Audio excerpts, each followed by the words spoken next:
பிப்ரவரி 26 புதன்கிழமை காலை வழக்கம்போல் திருநற்கருணை உட்கொண்ட திருத்தந்தை பிரான்சிஸ் அவர்கள் மாலையில் அவர் தனது அலுவலகப் பணிகளை தொடர்ந்தாற்றினார்.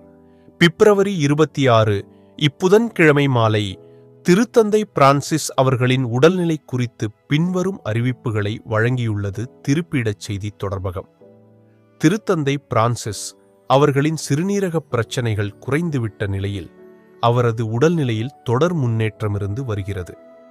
அண்மைய சிடி ஸ்கேன் அவரது நுரையீரல் அழற்சியின் இயல்பான முன்னேற்றத்தை உறுதிப்படுத்தியுள்ளது. மேலும் அவரது இரத்த பரிசோதனைகள் நல்ல முடிவுகளை அளித்துள்ளன.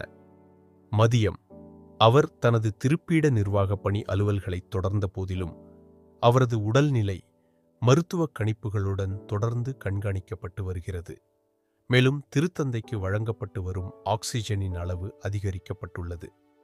நேற்று போல் இன்றும் ஆஸ்துமா போன்ற சுவாச கோளாறுகள் எதுவும் அவருக்கு ஏற்படவில்லை.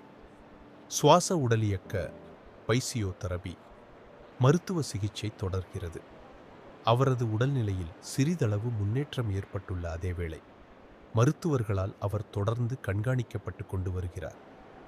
பிப்ரவரி 27 வியாழக்கிழமை இன்று நன்றாக ஓய்வெடுக்கின்றார் என்றும் திருப்பீடச் செய்தி தொடர்பகம் இன்று காலை அறிவித்துள்ளது. தினசரி இருமுறை அறிக்கைகள். பிப்ரவரி 14 வெள்ளிக்கிழமை பிற்பகலில் உரோமையிலுள்ள ஜெமெல்லி மருத்துவமனையில் மூச்சுக்குழல் அழற்சி நோய் பிரான்கைட்டிஸ் சிகிச்சைக்காக திருத்தந்தை பிரான்சிஸ் அவர்கள் அனுமதிக்கப்பட்டதிலிருந்து அவரது உடல்நிலை குறித்த அறிக்கைகள் தினசரி இருமுறை விசுவாசிகளுக்கு தெரிவிக்கப்பட்டு வருகின்றன. அந்த அறிக்கைகளை நீங்கள் தமிழில் தெரிந்து கொள்ள our God Tamil YouTube channel subscribe செய்து கொள்ளுங்கள்.